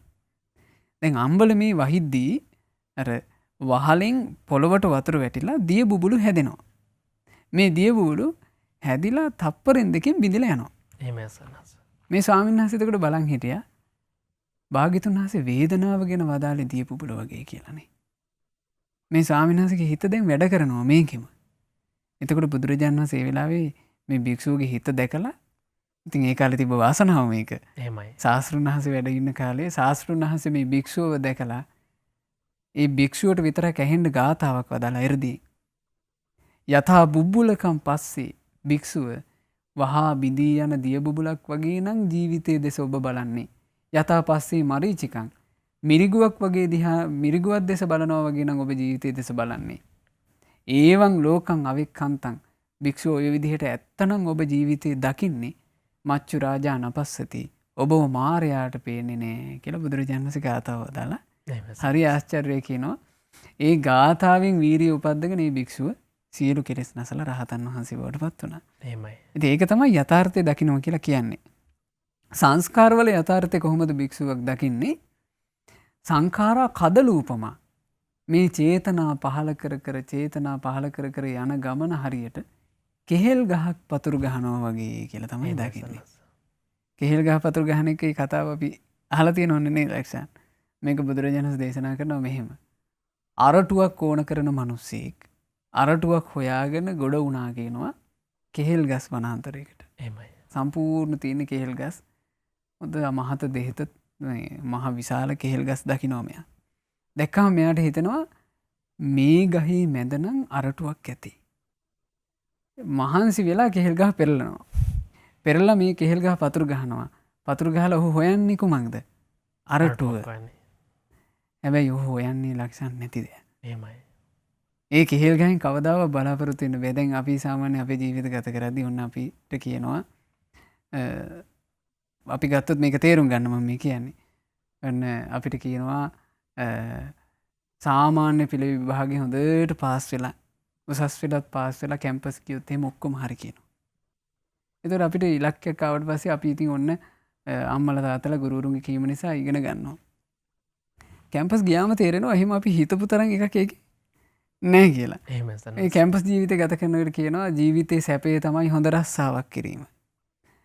අනේ රස්සාව ලැබුණාම තේරෙනවා අපි හිතාපු පැතුම තරම් සැපය ඒක නෑ කියලා. එහෙමයි. ඊට පස්සේ කියනවා විවාහ ජීවිතේ තමයි සැපය කියලා. බැන්දාම තමයි තේරෙන්නේ ඒකෙත් එහෙම හිතපු සැපය නැති කියලානේ. එහෙමයි. අන්තිමේ මේ කෙහෙල් ගහක අරටුව හොයනවා වගේ ගිහිල්ලා අපි අවසානයේ අරටුවක් නොසොයාම මේ ජීවිතය අත්හැරලා යනවා. එහෙමයි. හැබැයි මේ අත්හැරලා යන්නේ ලක්ෂණ තේරුම් ගන්න නෙවෙයි. මේකේ හම්බුන්නේ නැති වුණාට මට වෙන ජීවිතයක ලැබෙයි කියන පැතුමේ. එහෙමයි. ඉතින් මේකට තමයි කිව්වේ කෙහෙල් ගහ පතුරු ගහනවා වගේ කියලා. ඊළඟට බුදුරජාණන් වහන්සේ දේශනා කළා විඥානයේ ස්වභාවයේ භික්ෂුව නුවණින් දකිනවා මායාකාරයක් වගේ. ඒතර නුවණින් දකිනවා කියන කාරණේ එහෙමයි ලක්ෂණ. ඒතර මේක දේශනා කළේ දීපිතා දිච්ච බන්දුනා ආදිච්ච බන්දු බුදුරජාණන් වහන්සේ භික්ෂුවක් පංච උපාදානස්කන්ධේ නුවණින් දකින්නේ රූපය පෙන පිටක් වගේ අසාර දෙයක්, වේදනාව දිය බුබුලක් වගේ අසාර දෙයක්, සංඥාව මිරිගුවක් වගේ අසාර දෙයක්, සංස්කාර කෙසෙල් ගසක අරටුව හොයනවා වගේ අසාර දෙයක්, විඥානය මායාකාරයක් වගේ අසාර දෙයක් කියලා. එහෙමයි සන්නස. ඉතින් මේ විදිහට මේ පැහැදිලි කරගන්නේ පින්නත් සායනාස අපිට කිව්වේ දැන් මේ පංච උපාදානස්කන්ධය කොහොමද අපි නුවණින් මෙනෙහි කරන්නේ නුවණින් විමසන්නේ කොහොමද කියන කාරණාව මේ සම්මා දිට්ඨිය ඇති කරගන්න අපිට උපකාරී වන උතුම් දහම ජීවිතයේ අපි දහම තුළින් දකින්න උත්සාහ කරනවා නම් ඒ තුළින් තමයි අපිට සැපේ උපදවා ගන්නට පුළුවන්කම තිබෙන්නේ. මේ ගෙවාගෙන එන සසර ගමන කෙලවරක් පෙනෙන්නේ නැහැ. එතන කෙලවරක් නොපෙනුන ගමනෙන් එතර වනු පිණිසයි මේ උතුම් සදහම් කතිකාවත ඔබ වෙත අරන් එන්නේ. එදින මේ සම්මා දිට්ඨිය ඇති කරගත්තොත් අපිට පුළුවන්කම තිබෙනවා කුසල අකුසල මනාකොට හඳුනාගෙන මේ ගමනෙන් එතර වෙන්න මාර්ගය හොයාගන්න. ඉතින් පින්වත් ස්වාමීන් වහන්සේ මේ දහම තුළ අවබෝධයක් නැති කෙනා කොහොමද මේ මුලාවටපත් වෙන්නේ? පංච උපාදානස්කන්ධයත් එක්ක. දහම තුළ අවබෝධයක් නැති ජීවිතය බුදුරජාණන් වහන්සේ උපමා කළේ ලක්ෂාන් දංවලින් බැඳපු බලු කුක්ක වගේ කිව්වා. එහෙමයි. දංවලින් බලු කුක්කෙක්ව බැඳලා තියෙනවා කියනවා. ඒක බලු කුක්ක කියලාම ඒකේ තියෙන්නේ. එහෙමයි සන්නස්. ඒ මොකද බලු කුක්ක කියලා කියන්නේ බල්ලෙකුට තරම්වත් ඒ කියන්නේ මෝරපු බල්ලෙකුට තරම්වත් නුවණක් නැති කෙනෙක්. එහෙමයි. මේ බලු කුක්කව කණුවක් හිටවලා දංවලේ බැඳලා ඉන්නවා කියනවා. එතකොට මේ බලු කුක්කා යම්තාක් සෙල්ලම් දානවද යම්තාක් ක්‍රීඩා කරනවද යම්තාක් හැසිරෙනවද ඒ බලු කුක්කට යන්න තියෙන්නේ ලක්ෂණ අර දංවැලේ දුර විතරයි. එතනින් එහාට ඒ ලෝකයක් යට නැහැනේ.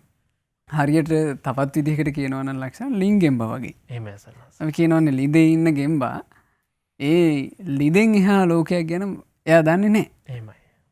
එයාට මේ මුළු ලෝකෙම බවට පත් වෙන්නේ ලිඳ. ඔන්න ඔය වගේ මේ ලෝක සත්වයා පංච උපාදානස්කන්ධය නුවණින් දැක්කේ නැති නිසා. දැන් නුවණින් දැක්කොනේ ලක්ෂණ අහුවෙන්නේ මේක මේ නිස්සාර එකක් කියලා. නුවණින් දකින්න නැති කෙනා රූපේටත් මුලා වෙනවා. රූපේ ගැන අර මං කිව්වා වගේ දැන් අපි ඔය දැකලා තියෙනවා ලක්ෂණ බටහිර ලෝකවල එහෙම. දැන් මට මතකයි ඒ මං ගිහි කාලේ දැකපු දෙයක් මේක. ඉතින් ඒ කාලේ එහෙම තිබ්බනම් දැන් කොහොමද? එහෙමයි සන්නස්. මේ නලල රැලි වැටෙනවට කාන්තාව කරන ඔපරේෂන් එක. ඉතින් නලල රැලි වැටෙනවා. දැන් වයසට යනකොට වෙන දේනේ. හැම රැලි වැටීමනේ. එහෙමයි. එතකොට ඒකේ කරන්නේ මේ කාන්තාවන්ගේ දිග කොණ්ඩේ තියෙනවනේ. එහෙමයි. ඒ දිග කොණ්ඩේ දෙපැත්තට දාලා මේ හිසේ යම් කැපුමක් කරනවා අර කොණ්ඩේ අස්සෙන්. ඒ කැපුම කරලා පුංචි කොටසක් කපලා අයින් කරනවා හැමෙන්. ඊට පස්සේ ඒ කෑලි දෙක එකට කරලා මහනවා. ඒ මහපුවම අර නලලේ ඇතිවෙච්ච රැල්ල නිකන් අයන් කරා වගේ ගානට ඇදිලා හිටිනවා. එතකොට ඒගොල්ලෝ හරි සතුටටපත් වෙනවා. හරි දැන් රැල්ල පේන්නේ දැන් කැතක් නැහැ කියලා. එතකොට රූපේට මුලා වෙච්ච ලෝකෙ මේකනේ. එහෙමයි සන්නස්. මේ නිස්සාර රූපේ නිසරු බව පේනවා. මේකේ දත් ගැලවිලා යනවා පේනවා. ඊට පස්සේ මේකේ මේ හැම රැලි වැටිලා අපිට අර මේ විරූපී වෙලා යන එක හොඳට පේනවා. ඊළඟට මේ වයසට යනකොට මේ ඇඟිලි එහෙම ලස්සනට කෙලින් හිටින්නේ නැහැ. මේවා ඇදකුද වෙනවා පේනවා. නියපොතු වකුටු ගහනවා පේනවා. මේ පෙනෙන්දී ඒව වෙනස් කරගන්න try කරනවා මිසක් මේක අවබෝධ කරගන්න උත්සාහයක් නැහැනේ. එහෙමයි සන්නස්. ඉතින් මේක තමයි සාමාන්‍ය ලෝකේ. එහෙමයි. ඔවුන් වේදනාවට, සංඥාවට, සංස්කාරවලට, විඥානවලට මුලා වෙනකොට බුදුරජාණන් වහන්සේ දේශනා කළේ ඒ මුලාව හරියට වදකයෝ පස් දිනෙකට අහු වුණා වගේ. වදකයෝ පස් දිනා වදකයෝ කියලා කෙනෙක් දන්නේ නැත්තම් එයා වදකයෝ වැළඳ ගන්නවා. වදකයෝ වැළඳ ගන්න කෙනාට වදයක් මිසක් සැනසෙල්ලක් නෑ. එහෙමයි සන්නස්. හැබැයි නුවණැති භික්ෂුව මේ පංච උපාදානස්කන්ධයේ ස්වභාවය දකිනකොට ලක්ෂණ මේ නිසරුයි කියලා ඔහුට පේන්නේ පංච උපාදානස්කන්ධය වදකෙක් වගේ කියනවා. මේක තියෙන්නේ ආසීවිසෝපම සූත්‍රයේ. ඒ වදකයෝ පස් දෙනා දැක්කා වගේ බේරෙන්න දුවනවා කියනවා. මේ පංච උපාදානස්කන්ධයෙන් මොකකින්ද බේරෙන්න ඕන? අර දන්වැල තමයි කඩා ගන්න ඕනේ. එහෙමයි. මොකද්ද දන්වැල? මගේ ආත්මය කියලා අල්ල ගැනීම. මේ රූප වේදනා සංඥා සංස්කාර විඥාන කියන එක ලක්ෂණ අපි විතරක් නෙමෙයි. ඒ කියන්නේ අපි කියලා මම අදහස් කරේ මේ මිනිස්සු විතරක් නෙමෙයි. බ්‍රහ්මයෝ පවා මගේ ආත්මය කියලා අල්ලන් ඉන්නේ. එහෙමයි සන්නස්. බුදුරජාණන් වහන්සේ මේ කාරණේ වදාලා සීහෝපම සූත්‍රේ. මේ සිංහරාජයාගේ ස්වභාවය බුදුරජාණන් වහන්සේ දේශනා කරන ලක්ෂණ. සිංහයා තමයි කියනවා කැලේ රජා. කැලේ රජුවන සිංහයා අවස් කාලේ තමන්ගේ ගුහාවෙන් එළියට ඇවිල්ලා තුන් යලක් කියලා කිව්වේ තුන් පාරක් සිංහනාද කරනවා. මේ සිංහනාදය ඇහෙනකොට අර වනපීසේ ඉන්න සියලු සත්තු තැති ගන්නවා කියනවා. සිංහයා දැන් එන්ට යන්නේ කියලා. කුරුල්ලෝ අහසට ඉගිල්ලෙනවා කියනවා. අර ගුල් ඇතුළේ හැංගෙන මීයෝ හාව වගේ සත්තු ගුල් ඇතුළට යනවා කියනවා. කොටින්ම ලක්ෂණ මාළු පවා වතුර ඇතුළේ යනවා කියනවා මේ සිංහයන්ගෙන් අනතුරක් වෙන්න එපා කියන. බුදුරජාණන් වහන්සේ දේශනා කළා තථාගතයන් වහන්සේගේ අභීත සරයත් මහණෙනි සිංහනාදේ වගේ. තථාගතයන් වහන්සේගේ සිංහනාදේ මොකද්ද? අනිත්‍යයි කියන සිංහනාදය. දුකයි කියන සිංහනාදය. අනාත්මයි කියන සිංහනාදය. මේ අනිත්‍ය දුක්ඛ අනාත්ම. අනිත්‍ය කියලා කිව්වේ ලක්ෂණ වෙනස් වෙනවා කියන එක තේරෙන්නේ නැති එක. දුක්ඛ කියලා කිව්වේ පින්වතුනේ වෙනස් වෙන දේ දුකයි කියලා තේරෙන්නේ නැති එක. යමක් වෙනස් වෙලා යනවා නම් යමක ස්ථීර පැවැත්මක් නැත්තම් ඒක දුකක්නේ. ස්ථීර පැවැත්මක් නැති දෙයක සැනසෙල්ලක් නැහැ. ඒ කියන්නේ ස්ථීර පැවැත්මක් නැති එකට අපි සාමාන්‍ය තව වචනයක් කියනව නේද ලක්ෂණ චපල කියලා. චපල දෙයක කිසි සැනසෙල්ලක් නැහැ. එහෙමයි. ආන්න ඒ ස්වභාවය දුක් ස්වභාවයේ තේරෙන්නේ නැතිකම. ඊළඟට අනාත්ම කියලා කිව්වේ. අනාත්ම කියලා කිව්වේ තමන්ගේ වසඟේ පවත්වන්නට මේ බැරි ස්වභාවය. එතකොට බුදුරජාණන් වහන්සේ වදාලා පංච උපාදානස්කන්ධය තුල තියෙන්නේ අනිත්‍ය දුක්ඛ අනාත්ම බවක්. නමුත් මේ ලෝක සත්‍යය මුලාවෙන් අහුවෙලා ඉන්නවා. මේක නිට්ටයයි, මේක සැපයි, මේක මට මගේ වසඟේ පවත්වන්නට පුළුවන් කියලා. එහෙම වසඟලා හිටපු ලෝකයකට තමයි ලක්ෂණ භාග්‍යතුන් වහන්සේ ධම්ම දේශනා කළේ. හරියට මේ මහා වනපියසක් මැදට සිංහෙක් ඇවිල්ලා සිංහනාද කරනවා වගේ. ඔය තලේ හිටියා නුවණැත්තෝ. එහෙමයි. නුවණ නැති අය ඉතින් බුදුරජාණන් වහන්සේට ගරහා ගියා. නුවණ තියෙන අය මේකට සවන් යොමු කරලා බුදුරජාණන් වහන්සේගේ ධර්මය ඇහුවා. ඒ විදිහට විමසුවා. සංසාර දුකින් නිදහස් වුණා. කොටින්ම ලක්ෂණ මේ බුද්ධ ශාසනයේ මුලින්ම රහතන් වහන්සේලා බිහි වුණෙත් බුදුරජාණන් වහන්සේ මේ පංච උපාදානස්කන්ධය නුවණින් දකින පිළිවෙල ගැන වදාළ දේශනාවකින් අපි අහලත් තියෙනවා අනත්ත ලක්ෂණ සූත්‍ර දේශනාවේ. එහෙමයි සන්නස්. ඉතින් මේ උතුම් ධර්මය අපිට අදත් එලෙසින්ම ශ්‍රවණය කරන්න අවස්ථාව තියෙනවා. කල්යාණ මිත්‍රයන් වහන්සේලාගෙන් අපිට දැන හැඳින ගන්න පුළුවන්කම ලැබිලා තියෙනවා. ඉතින් විනසංශ බොහෝස මේ අවසානට කියපු කාරණාව තමයි මේ ප්‍රථම මේ රහතන් වහන්සේලා පරපුර බිහි වෙන්නෙත් මේ අනාත්ම ලක්ෂණ සූත්‍රයත් එක්ක විනසංශ මේ පංච උපාදානස්කන්ධේ නුවණින් විමසීමෙන් කියන කාරණාව. ඉතින් විනසංශ මේ අපිට එතන ටිකක් පැහැදිලි කරගත්තොත් වටිනවා සයන්ස්. ඔව් ලක්ෂණ අපිට තියෙන කාල වේලාවට අනුරූපව එහෙමයි. මම මේ කාරණාව තෝරලා දෙන්නේ පින්වතුනේ. මේ දේශනාව අපි අහලා තියෙන්නේ අනත්ත් ලක්ෂණ. සමහරු මේ වරද්දලා මේ දේශනාවේ නම කියනවා අනන්ත ලක්ෂණ කියලා. අනන්ත නෙවෙයි අනත්ත් ලක්ෂණ. අනත්ත් කියලා කිව්වේ මේ තමාගේ වසඟේ පවත්වන්නට බැරි ස්වභාවය ගැන බුදුරජාණන් වහන්සේ වදාළ දෙසුම මේක තවත් නමකින් සඳහන් වෙනවා පංච වග්ගීය සූත්‍රය. ඒ කියලා කිව්වේ පස්වග භික්ෂූන්ට වදාළ දෙසුම. පස්වග භික්ෂූන්ට බුදුරජාණන් වහන්සේ මුලින්ම කරපු දේශනාව මංගල දේශනාව ධම්සක් පැවතුම් සූත්‍රයෙන් ලක්ෂණ. ඒ ධම්සක් පැවතුම් සූත්‍රයේ දේශනා කරපු තැන අදටත් අපිට ඉසිපතන මිගදායට ගියාම වන්දනා කරගන්න පුළුවන් මේ ධම්මරාජික ස්තූප රාජයන් වහන්සේ. එතන තමයි ධම්සක් පැවතුම් සූත්‍රය දේශනා කළේ. ධම්මරාජික ස්තූපේ ළඟට ගිහිල්ලා තියෙන පින්වතුන් දැකලා ඇති. එතනට එහායින් ටිකක් උස් ස්තූපයක් තියෙනවා. එතන පේන දුරීම ධම්මික ස්තූපේ. මේ ධම්මික ස්තූපේ ළඟදී තමයි අපි මේ ඉගෙන ගන්න දේශනාව බුදුරජාණන් වහන්සේ වදාළේ. ඒ තමයි අනාත්ත ලක්ෂණ සූත්‍ර දේශනාව.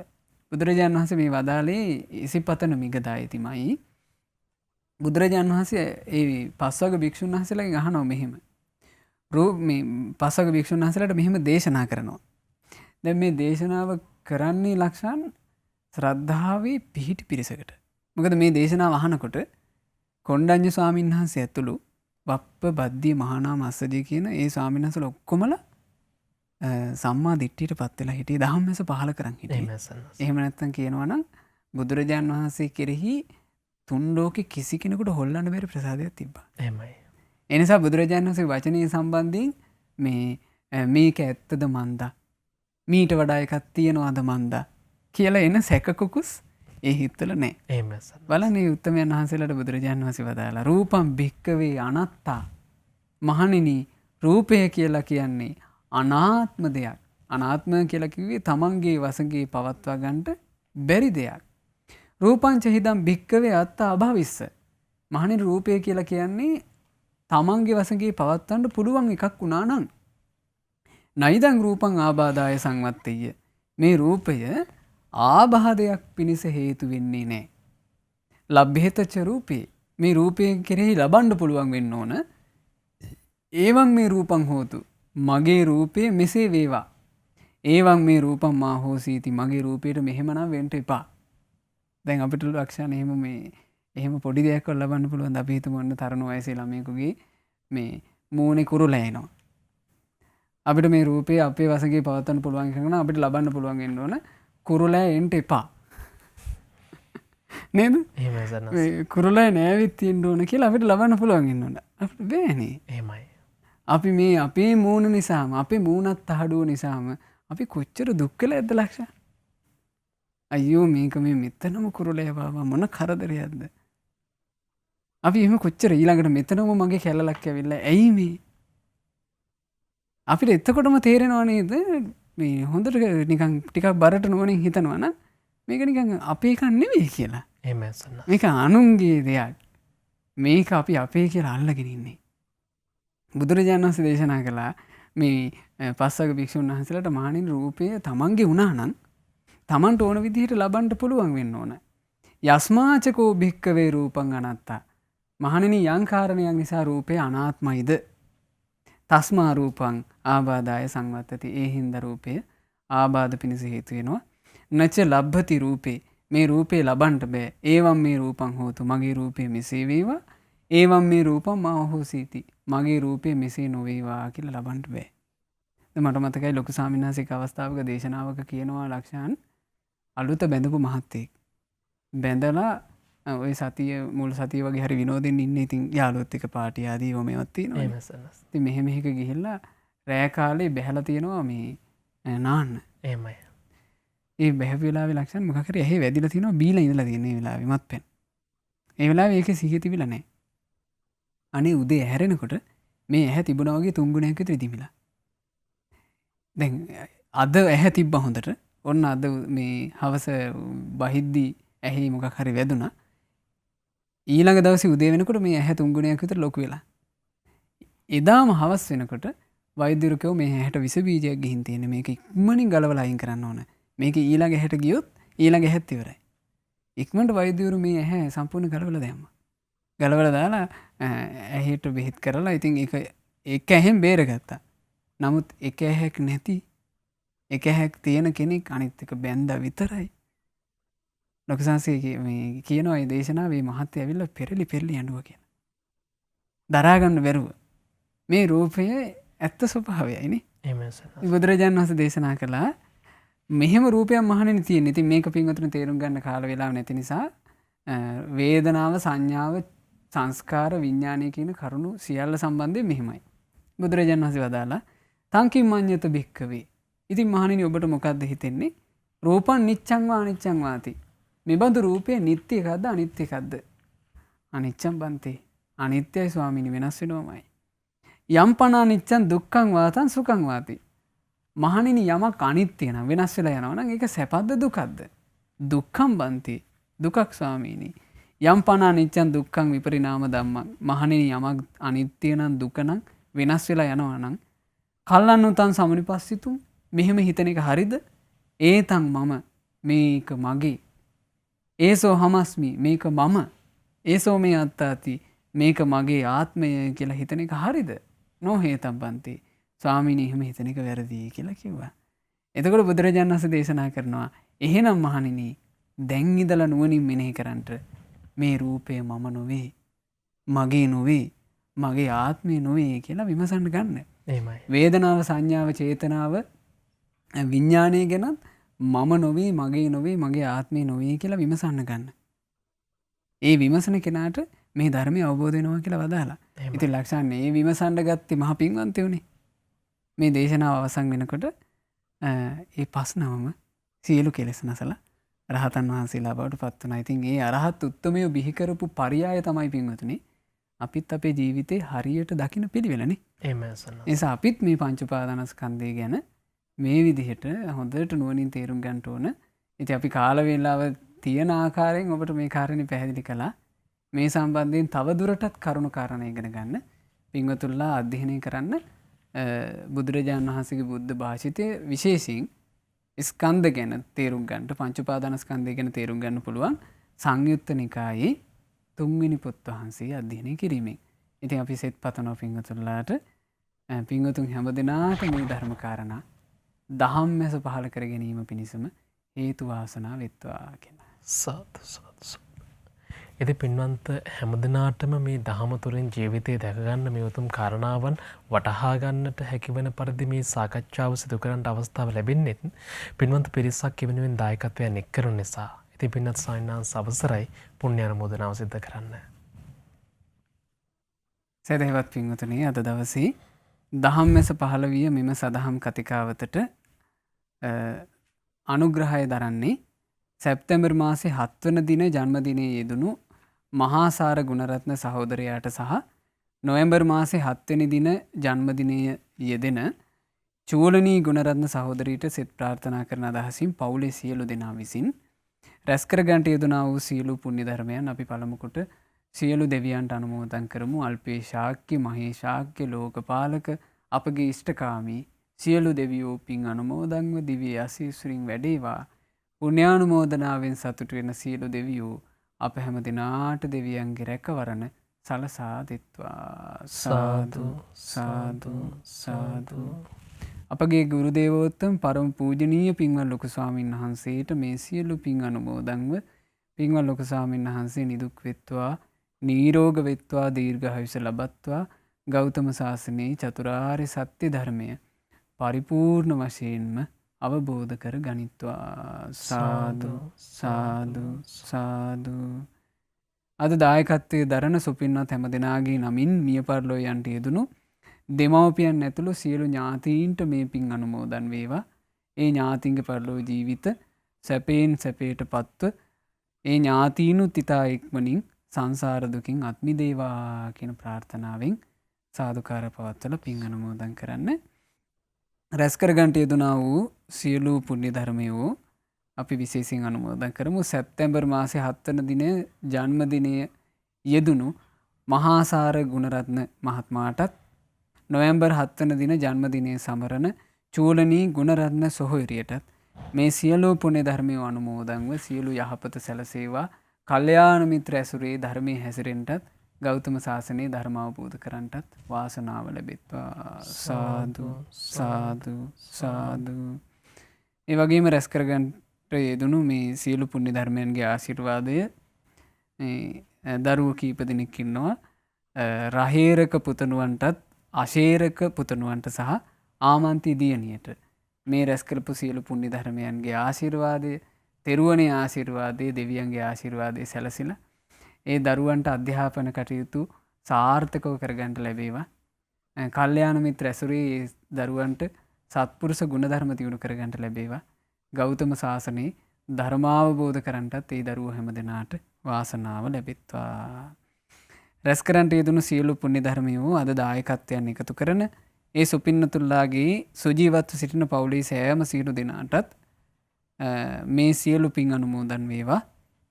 ශ්‍රද්ධා මාසික ධර්මදාන සමාජික සමාජිකාවන්ට සහ ශ්‍රද්ධා කාර්ය මණ්ඩලය හැමට ඊළඟට සුපින්නත් ඔබ හැම දෙනාට මේ සියලු පින් අනුමෝදන්ව ධර්මදානමය වශයෙන් රැස් වුණ සියලු පින්වල ආශිර්වාදය, තෙරුවනේ ආශිර්වාදය, දෙවියන්ගේ ආශිර්වාදය ලැබී ඔබ හැම දෙනාට සියලු යහපත සැලසේවා.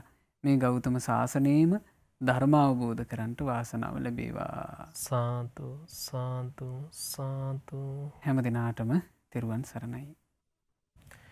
ඉතින් මේ සෑම කරණාවක්ම මනාකොට අපිට දැනගන්න අවස්ථාව ලැබෙන්නේ අප ගුරු දේවෝත්තම පින්වත් ලොකු ස්වාමින් වහන්සේ නිසා. උන්වහන්සේ පෙන්වා දුන්නු, උන්වහන්සේ විවර කරලා දුන්නු ඒ උතුම් දහම් මඟ තථාගතයන් වහන්සේගේ ධර්මයේ වැසී තිබුණු යුගයක ඒ උතුම් ධර්මයේ අපිට ලෝකයට බොහොම තේරෙන සිංහලෙන් කියවන්න පින්වන්ත කල්යාණ මිත්‍රයන් වහන්සේලාගෙන් ශ්‍රවණය කරන්න අවස්ථාව සලසා දුන්නේ උන්වහන්සේ. ඉතින් අපි පින්වත් ලොකු ස්වාමින් වහන්සේ ගෞරවයෙන් මේ වෙලාවේ සිහිපත් කරනවා. ඒ වගේම අපි ඉතින් පුණ්‍ය අනුමෝදනා කරනවා. අපි පින්වත් ලොකු ස්වාමීන් වහන්සේගේ ශිෂ්‍ය පුත්‍රයන් වහන්සේ නමක් තමයි අපි පින්වත් ස්වාමීන් වහන්සේ අපිට බොහොම කරුණාවෙන් මේ උතුම් දහම කියලා දුන්නේ. ස්වාමීන් වහන්සේලා අපි පුණ්‍ය අනුමෝදනා කරමු. අද දවසේ අපි යම් පිනක් රැස් කරගත්තාද ඒ සියලු පුණ්‍ය ධර්මයන් මේ පින්වත් ස්වාමීන් වහන්සේලා අනුමෝදන් වෙත්වා. මේ ගෞතම සම්බුදු සසුනේ උතුම් වූ චතුරාර්ය සත්‍ය ධර්මයේ සුවසේම අවබෝධ කරගන්නටම මේ සියලු පුණ්‍ය ධර්මයන් හේතු වේවා. වාසනාව වේවා. සාදු සාදු සාදු. සදහවතුනි අද දවසේදී මේ උතුම් වැඩසටහන ශ්‍රද්ධා රූපවාහිනිය විකාශනය කරන්න බැතිබර දායකත්වයන් එකතු කළා. සැප්තැම්බර් මාසයේ 7 වෙනි දින ජන්මදිනයේ යෙදුණු මහාසාර ගුණරත්න සහෝදරයාට සහ නොවැම්බර් මාසයේ 7 වෙනි දින ජන්මදිනයේ යෙදෙන චූලනී ගුණරත්න සහෝදරියට සෙත් ප්‍රාර්ථනා කිරීම පිණිස තමයි දායකත්වයන් එකතු කළේ. ඉතින් මේ පින්වන්ත හැමදෙනාටමත් සුබ උපන්දිනයක් පන්නට කියලා ඉතින් අපි ප්‍රාර්ථනා කරනවා නිදුක් නිරෝගී සුවය ලැබෙන්නට කියලා.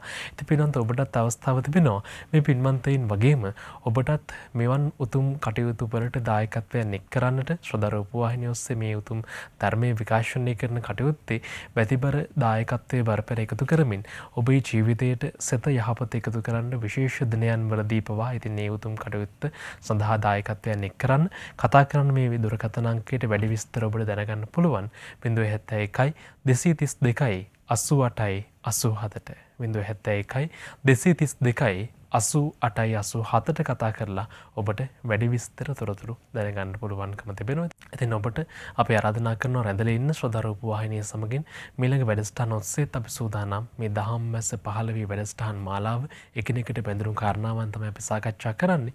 ඒ නිසා දිගින් දිගට මේ වැඩසටහන් මුල සිටම නරඹන්නට කියලා අපි ඔබට සිහිපත් කරමින් අද දවසේ වැඩසටහන නිමවටපත් කරනවා. ඊළඟ දවසේ තම වෙන බලාපොරොත්තු වෙතිව හැමදිනාටම උතුම් තෙරුවනේ ආශිර්වාදයෙන් සතුටින් නිදුකින් කාලය ගත කරන්න ශක්තිය ධෛර්යය ලැබේවා. ඒ භාග්‍යතුන් වහන්සේට අපගේ නමස්කාරය වේවා. නමෝ බුද්ධාය. මෙවැනි වටිනා ධර්ම දේශනා නැරඹීමට ශ්‍රද්ධා YouTube චැනලය සබ්ස්ක්‍රයිබ් කර සීනුව ලකුණ ඔබන්න.